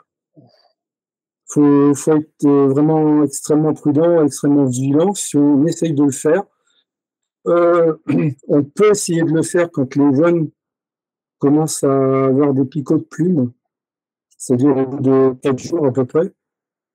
Mais c'est pas conseillé. C'est vraiment spécial, le merle, fais attention. Oui. Oui, ça ne ressemble pas du tout à des perruches. Non, du tout. C'est pas agressif avec les autres espèces, même si quelquefois ils chassent les étourneaux. Dans 2 volières, j'ai un couple d'étourneaux, dans chaque volière, j'ai 2 couples d'étourneaux. Il faut vraiment faire attention à la cohabitation. Et d'une année sur l'autre et d'un couple à l'autre, on ne sait pas vraiment comment ça peut se passer. Oui, parce qu'un couple qui est fait, il reste dans sa volière tout le temps. Ah oui, puis il reste tout le temps dans la même volière. Ouais. Jamais déménagé, il reste tout le temps au même endroit. Et ce que j'ai eu au début d'année, là, ce que j'avais jamais eu encore, c'est un couple de merles qui est, enfin, je suppose que c'est la femelle qui est extrêmement agressive et elle m'a attaqué les tourterelles des bois. Parce que moi, j'ai les tourterelles des bois aussi. Et donc, j'ai été obligé de retirer les tourterelles des bois. Donc, une des 2 tourterelles des bois, la femelle, est finie par mourir. Elle était trop abîmée malgré les soins, elle n'a pas tenu. Le mâle, j'ai réussi à le sauver. Et j'ai dû retirer les oiseaux qui les gênaient, quoi. Et ça, c'est pas dans toutes les volières comme ça, quoi. Ça dépend. Oui, du couple. Il y a une question par le chat avec les merles cyano. Métalliques. Ouais, les métalliques, cyano-gaster. Non, j'ai pas élevé de merles métalliques. Je connais des gens qui en ont élevé. Apparemment, ça s'élève en groupe. Mais je ne peux pas vous dire vraiment grand-chose de précis là-dessus, quoi. Bon, c'est vrai que c'est compliqué parce que ici, il y a finalement très très peu de gens qui en ont, ou même peut-être aucun. Donc, tout le monde est là sur la découverte. Bon, on avait déjà découvert un petit peu les techniques d'élevage avec la vision de Gabriel, et puis ce que tu as répété au début. Et là, après, sur les mutations, je crois que chacun a voulu un petit peu découvrir ce qui existait. Mais après, ça ne suscite pas facilement des questions. Après, le merle, pour ceux qui veulent tenter l'expérience, je vous conseille des mutations de base, comme le brun, par exemple, qui est plus facile et qui peut facilement être mis en concours et jugé correctement. Pour les autres mutations, à mon avis, il faut attendre un peu. Est-ce qu'il existe des clubs techniques spécialisés pour les merles? Non, en Europe. En Europe, je ne sais pas. En Belgique, non. Il n'y a pas beaucoup d'éleveurs en Belgique. Hein. Il y a Joss, il y a Maurice, il y a Jimmy. Là, il y en a quelques-uns, mais c'est pas. Bon, il y en a plus qu'en France, certes, mais il n'y en a pas énormément non plus. Et en Allemagne, Je connais pas du tout. ni la En Suisse, Allemagne, Nouvelle-Zélande. oui, en Allemagne, il y en a, mais je peux pas répondre à cette question. Je sais pas. Et hollandais? Oui, Hollande, je connais plusieurs en Hollande. Je suis plus proche de la Belgique, plus du côté flamand, hollandais, un peu du côté wallon, mais pas énormément. Tardini, René et son frère, je ne le connais pas. Je connais juste comme ça de nom, mais je ne connais pas trop. Et en Italie, c'est pas un oiseau très élevé? Je ne connais pas du tout. Peut-être David pourra nous en parler, si David nous écoute. Je sais pas si là, Jean-François, tu le connais, tu étais au courant de ça, non? Pardon? Je demande à Jean-François Bisquera parce qu'il a des contacts avec l'Italie, lui. J'ai été en Italie à Udine lorsqu'il y a Paolo Gregoruti qui faisait des expos. Il y avait beaucoup de turdidés là-bas. Beaucoup. Au concours, je n'ai jamais vu autant en expo que chez nous. Mais j'ai pas fait. Excusez-moi, j'ai du mal à parler. J'ai pas fait mon regard, c'est pas porté sur la mutation. Il y avait beaucoup d'espèces, il y avait toutes les grilles. Peut-être que d'autres personnes qui ont été peut-être là-bas peuvent en parler, comme David ou Bruno, tout ça. Je ne sais pas s'il est là, David. Il est là sous le nom de Carole Statari. Ah, ben alors il peut parler. Je ne le vois pas, moi, sur ma liste, je ne le vois pas. Sur mon écran, je ne le vois pas. Oui, je suis là. Bonsoir à tous. Salut. Ouais. Voilà, salut. Oui, il y a beaucoup, non, beaucoup, ça serait dire une mensonge. Il y a, j'en connais moi, une 7 ou 8 éleveurs de merles, on va dire, on parle de merles là, qui sont, on va dire, dans le même système que Jean-Luc. Parce qu'aujourd'hui, comme aujourd'hui, ces personnes-là ne sont pas aidées. Donc, on ne peut pas faire des hybridations, comme il disait justement Jean-Luc, avec des autres espèces pour voir vraiment si c'est du brun, du dilué, ça et ça, quoi. Et c'est un gros travail qu'ils ont initié à faire, surtout là-dessus. Mais il y a beaucoup, surtout, de personnes comme ça qui se sont lancées sur les merles exotiques. Donc, style le merle aux pattes rouges, que c'est une chose que j'avais jamais vue, qu'on a pris en photo avec Guy Doumer, qui est magnifique. Après, il y a beaucoup de gens qui font plus les grives. Il y a plus de personnes qui se lancent dans les grives que dans les merles, quoi, je veux dire. Pour eux, c'est beaucoup plus facile d'élever une grive qu'un merle, quoi. Voilà, donc c'est pour ça. Ok. Jean-Paul Derrieux, ou Jean-Pierre Derrieux veut donner. Jean-Pierre, poser des questions. Dis-le en oral, c'est mieux. J'ai lu la question, donc c'est 2 ans en fait. Pour le concours? 2 ans, la majorité des oiseaux. Et après, pour la reproduction? Non. Jean-Pierre demandait jusqu'à combien d'années on peut les présenter au concours. C'est 2 ans. Oui. Il a aussi demandé jusqu'à quel âge il était fécond. À titre d'exemple, par exemple, Maurice, il a une femelle d'un peu plus de 10 ans qui continue à reproduire. Mais bon, est-ce que c'est vrai pour tous les oiseaux? Je ne sais pas. Oui. Question à propos du concours, c'est 2 ans dans la classe jeune ou il y a une classe adulte? Ah non, c'est 2 ans. 2 ans. Il n'y a pas de classe jeune, il n'y a pas de classe. Oui, c'est ça, il n'y a qu'une classe. Oui, il n'y a qu'une classe. Pourtant, le plumage est changeant d'une année à l'autre en adulte. Non, pas chez toutes les mutations. Chez le griset, ouais. Chez le brun, non. Le brun, le brun, en fait, c'est comme chez tous les oiseaux. La première année, ils ont un plumage adulte, mais qui devient plus beau la deuxième année, quoi.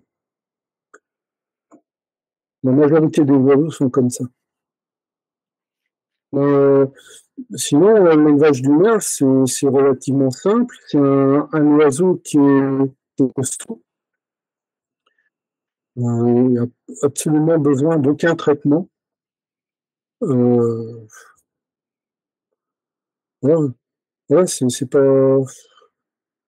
pas compliqué de maintenir les merles. Après, pour les élever, c'est selon les oiseaux, la difficulté peut varier, quoi.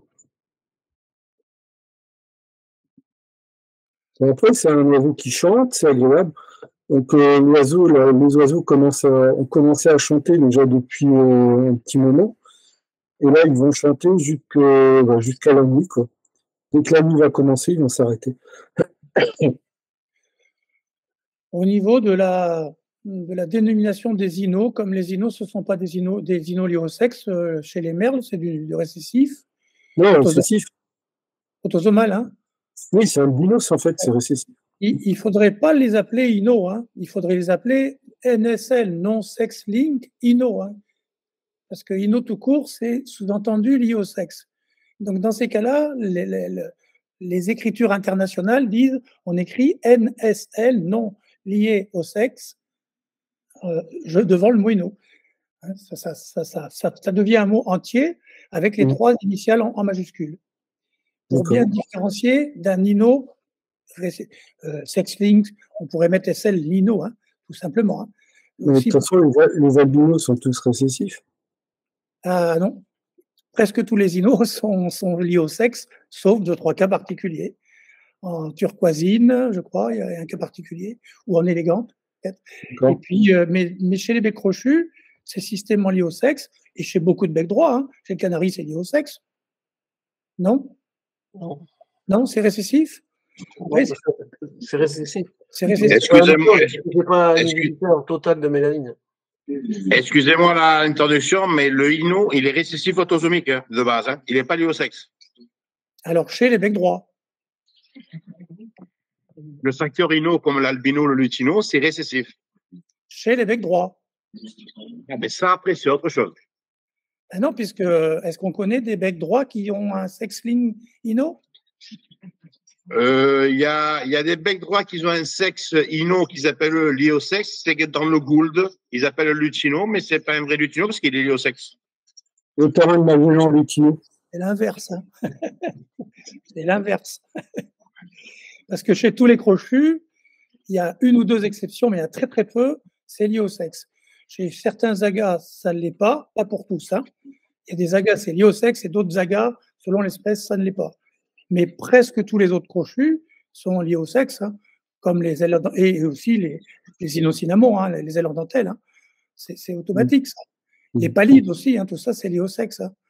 Donc, il faudrait dire que chez les becs droits, c'est plutôt non lié au sexe, et chez les becs crochus, c'est l'inverse.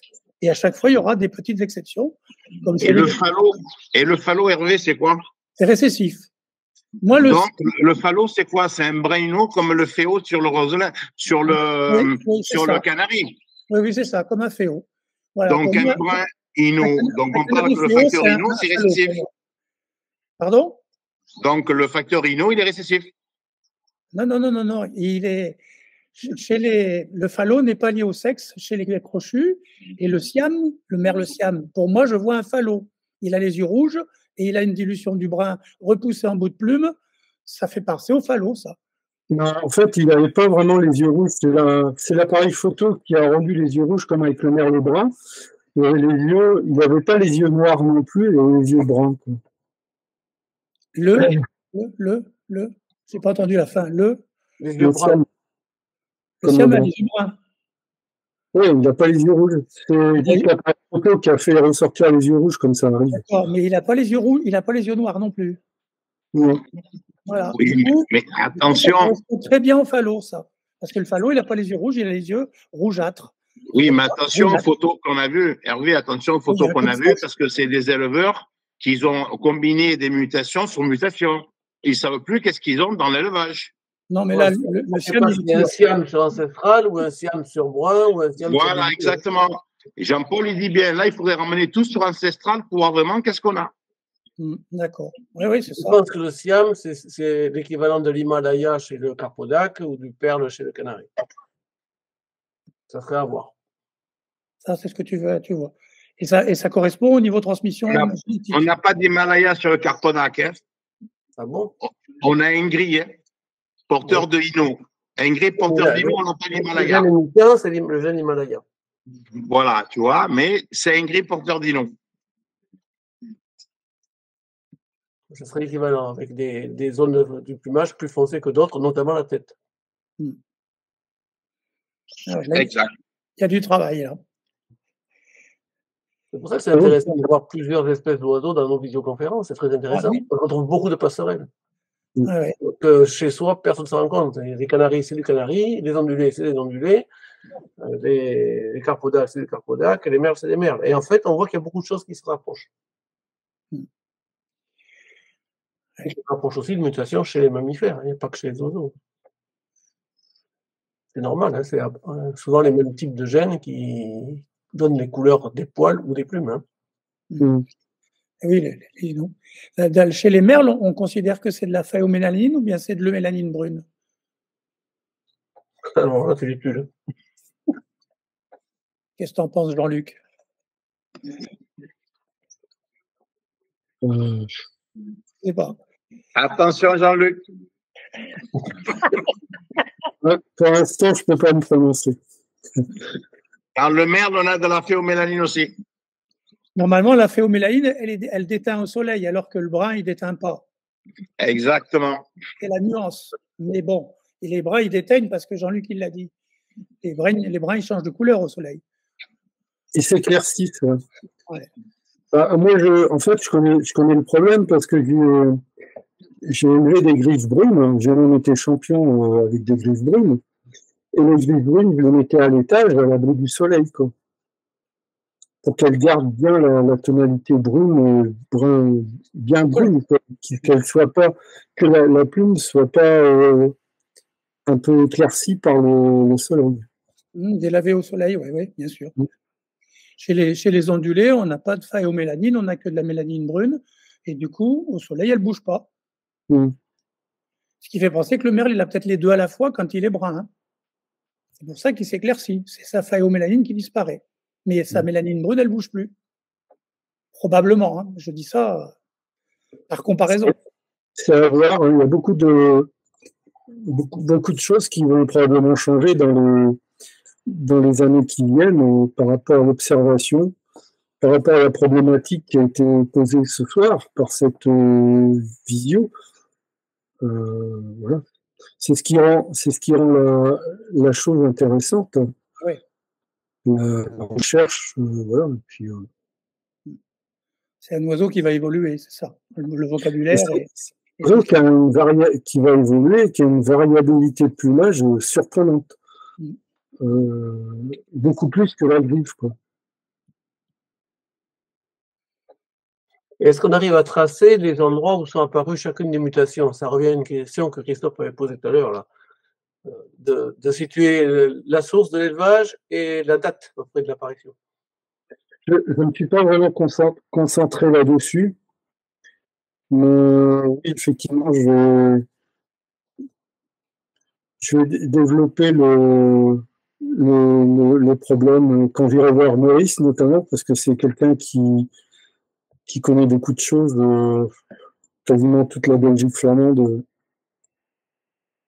Il sait à peu près qui élève quoi, enfin, c'est assez impressionnant.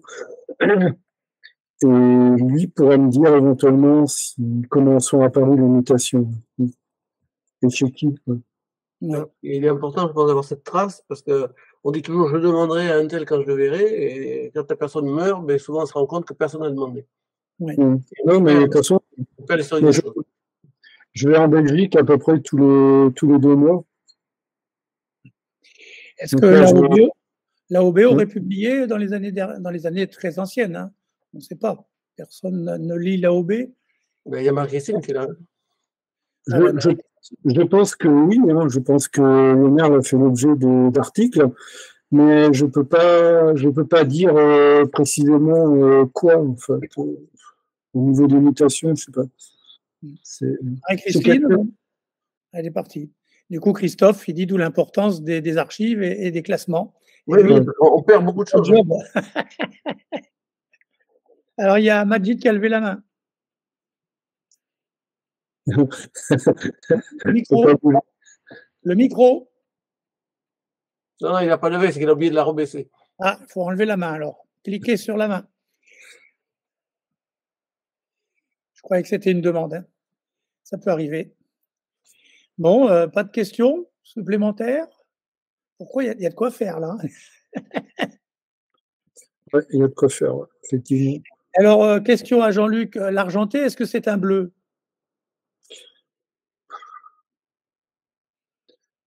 Un bleu, on peut dire bleu, mais en fait, je préfère le terme argenté, quoi, mais parce que bleu, ce serait pas la même couleur bleu, vraiment. Le canard bleu, par exemple, ça ressemble pas du tout à ça, quoi.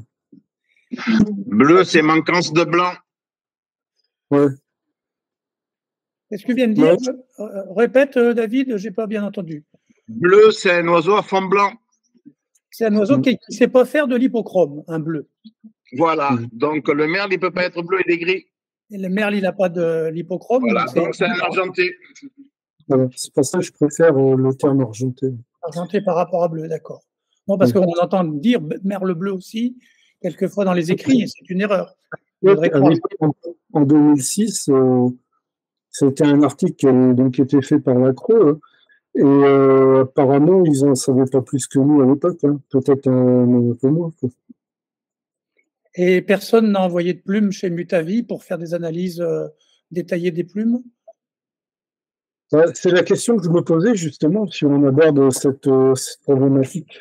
Est-ce que c'est possible de faire ça? Est-ce que c'est possible, avec une analyse de plumes, de savoir approximativement de quelle mutation il peut appartenir?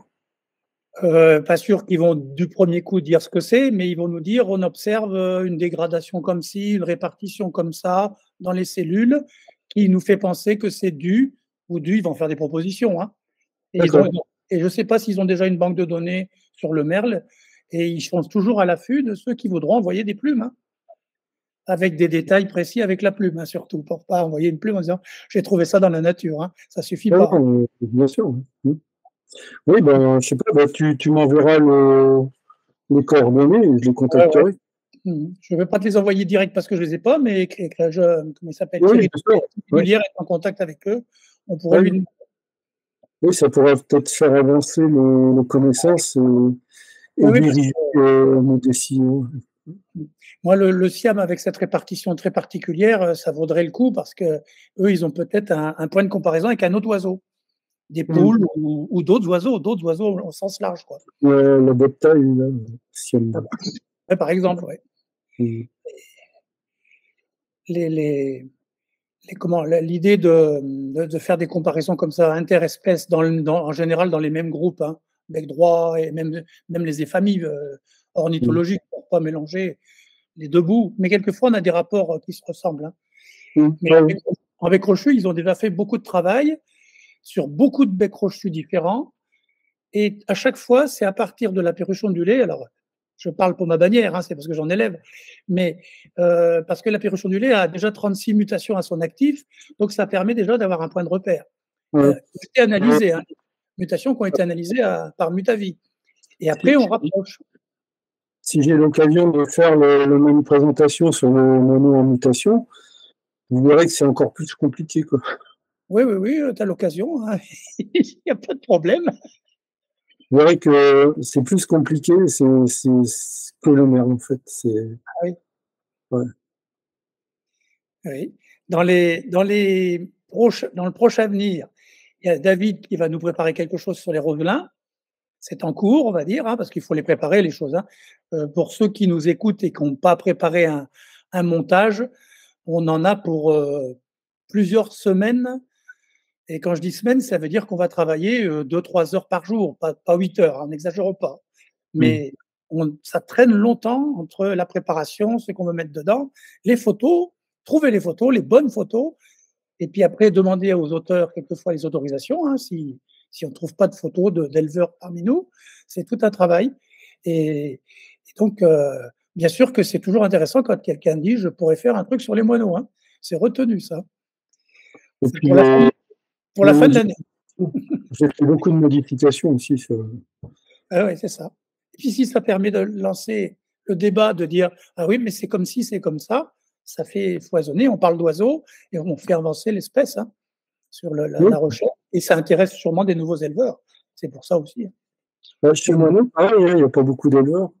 Mais comme on verra probablement, le moineau n'est pas un oiseau très apprécié ni très vendeur, contrairement au chardonneret.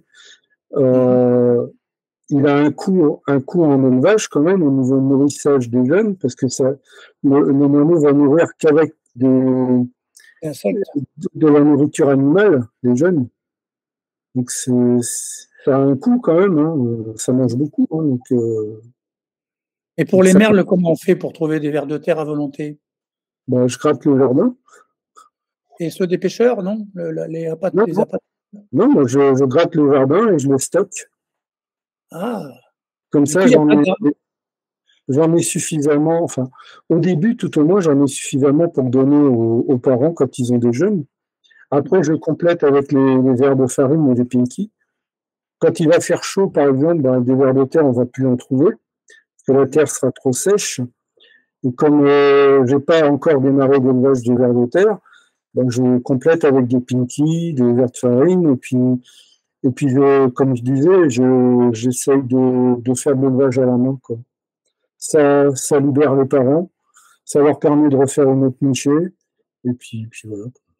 Et l'oiseau est peut-être un peu plus proche de l'homme, non? Ah non, le merle, non. Non, c'est pas la peine. On n'arrive pas à l'imprimer. Au contraire, certains vont être encore plus sauvages que ceux qui sont élevés par les parents. Certains autres resteront familiers, mais pas tous. En majorité, ils deviennent sauvages. Et après, ils se calment. Au bout d'un moment, ils deviennent plus calmes. Mais au début, ils sont fous, quoi.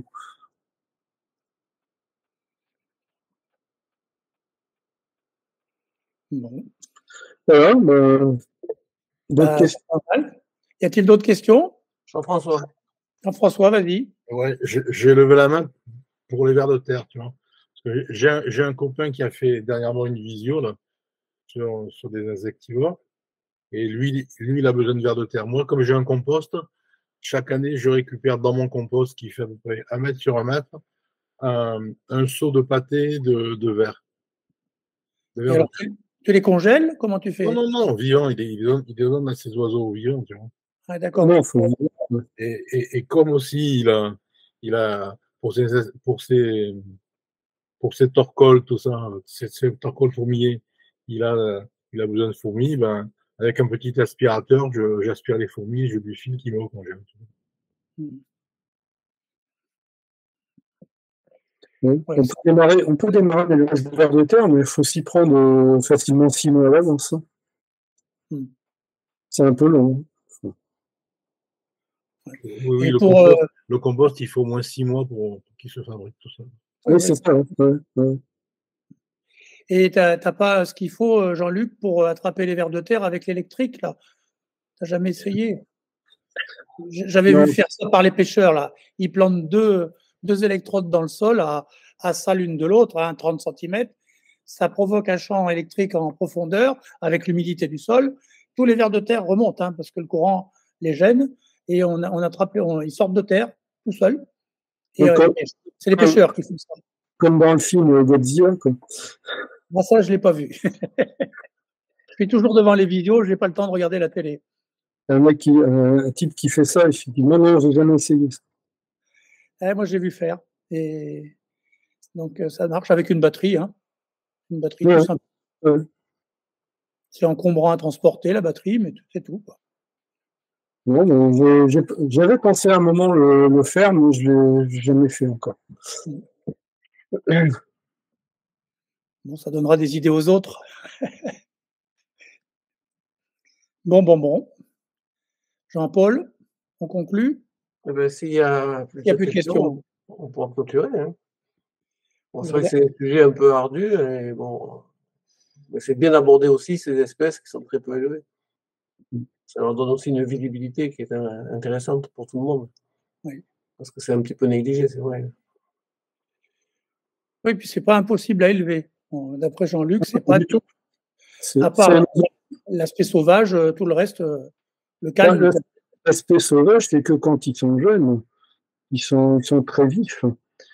Mais sinon, les adultes, ça va, quoi. Ils sont pas... Après, ils connaissent l'éleveur. Hein. Donc, je vois quand je suis vraiment dans les volières, ils sont pas, voilà, ils sont normaux, quoi. Ils sont un petit peu distants, mais ça va, quoi. Normal. Quand il y a quelqu'un qui vient, qui connaissent pas, ils sont beaucoup plus sauvages, quoi. Ah oui, c'est logique. Et les attirer en tenant des verres de farine, ça marche? Non. Non, c'est jamais un oiseau qui s'approche de lui-même. Non, mais je cherche pas à ce qu'il soit trop imprégné, trop attiré par moi, enfin par l'humain, quoi. Ah oui. Ouais. Je cherche à ce qu'il reste le plus même possible, quoi, en fait. Naturel, oui, d'accord. Ouais, c'est ça, ouais. Bon. Je pensais aux merles-chamas. Les merles-chamas, ça s'apprivoise très, très bien. Ah, j'ai une question à Majid. C'est quoi le bulbul de jardin? C'est un comment ça s'appelle? C'est un insectivore d'origine. Oui, mais c'est un bulbul, tout simplement, non? C'est pas un bulbul orphée? Oui, c'est le bulbul normal, ouais. Non, c'est pas le bulbul orphée, non. Il est tout marron avec la huppe. Il est différent que l'orphée. Il est marron, oui. Il est tout marron avec un c'est un bulbul. Ils en ont beaucoup dans la nature là-bas. Ils en ont beaucoup dans la nature. Mais ces dernières années, j'ai constaté quand même une diminution par rapport à ces deux espèces, le bulbul du jardin et les merles. D'ailleurs, c'est pour ça que j'ai en tête d'essayer de reproduire les merles. Voilà, parce que là, c'est pour moi ce que je vois, parce que c'est un petit peu inquiétant. Chaque année, j'ai remarqué parce que, en fait, ces dernières années, ils sont braconnés. Voilà, c'est pour ça que il y a quand même une diminution dans la nature. Bon, la chance que j'ai là, près de chez moi, chaque matin, j'ai le privilège d'entendre et d'écouter des merles et des bulbuls, ça me fait plaisir, voilà. Mais je compte quand même les reproduire pour but de relâcher dans des endroits où on le voit plus. Voilà, d'ailleurs, c'est ce que je fais avec le chardonneret. Moi, personnellement, je relâche des chardonnerets qui sont élevés dans des volières, des grandes volières, avec un instinct sauvage et tout, et que je relâche en montagne, voilà, depuis quelques années quand même. D'accord.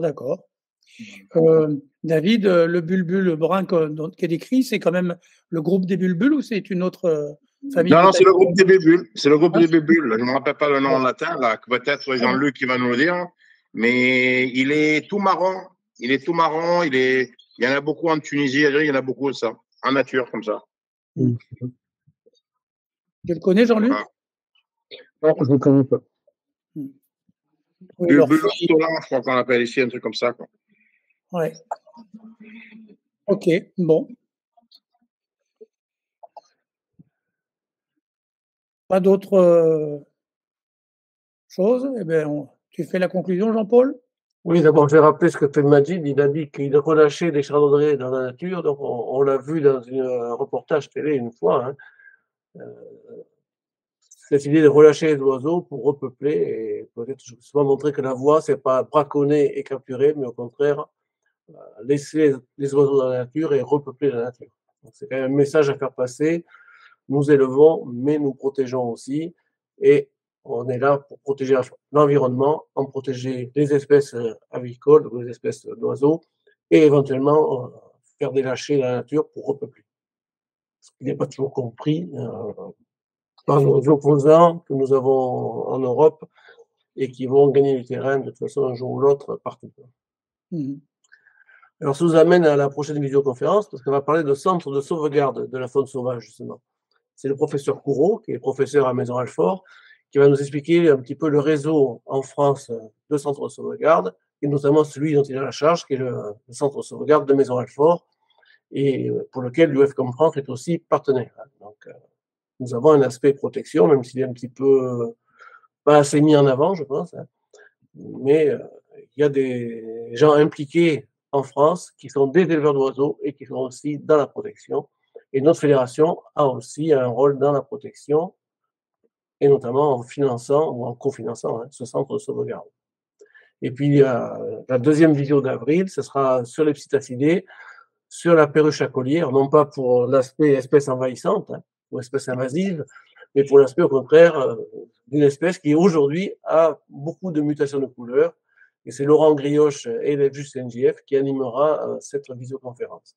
J'en profite pour remercier les membres de CNJF qui s'investissent dans les vidéoconférences et dans leur écriture et leurs participants, puisqu'il y en a à peu près un bon tiers des vidéoconférences qui sont faites soit par des juges CNJF, soit par des élèves juges CNJF.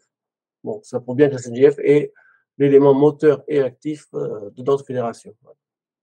Il ne faut pas l'oublier, nous sommes que 71 et avec les élèves juges environ 85, mais on représente un tiers des vidéoconférences. Voilà. Et vous êtes tous les bienvenus, forcément. Et forcément, quand on veut nous trouver, on est là et on répond présent. Voilà. Merci à nos élèves juges d'Algérie. Bien le bonjour à tous nos amis là-bas. Et au mois de mai, nous aurons une visioconférence Canaries Couleurs faite par les élèves juges Canaries Couleurs algériens. Donc, vous voyez qu'il y a une continuité. Et peut-être qu'un jour, les amis qui sont là pour la faune européenne hybride interviendront aussi sur un sujet. Jean-Luc leur mettra bien un jour un petit peu de boulot là-dessus.